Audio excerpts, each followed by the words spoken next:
मजीठा ने कहा उन्होंने ये वीडियो एक सोशल पैगाम के तौर पर पोस्ट की ताकि ऐसे अफराद की हौसला शिकनी की जा सके जो ख़वातीन को हरास करते हैं।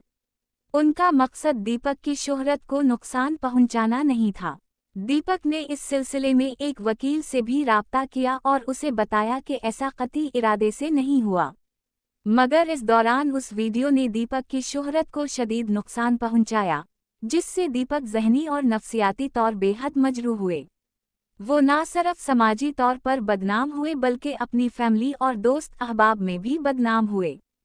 शदीद ज़हनी दबाव की बना पर आखिर दीपक ने खुदकुशी कर ली।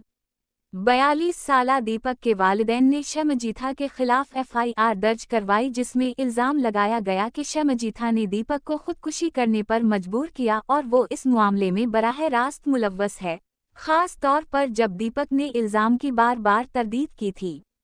भारत और पाकिस्तान समेत अक्सर एशियाई ममालिक बल्कि दुनिया भर में किसी भी समाजी मामले पर वीडियो पोस्ट कर दी जाती है जो चंद सेकंड्स में वायरल हो जाती है। दुनिया भर में लोग उस वीडियो पर तासुरात देना शुरू कर देते हैं, ये जाने बगैर कि जुर्म हुआ है या नहीं। हर जुर्म की कानून में सज़ा है जो अदालत शवाहिद की रोशनी में मुल्जिम को देती है, मगर FIR दर्ज होने से कबल ही वीडियो या टेक्स्ट पोस्ट होने पर सोशल मीडिया ट्रायल शुरू हो जाता है।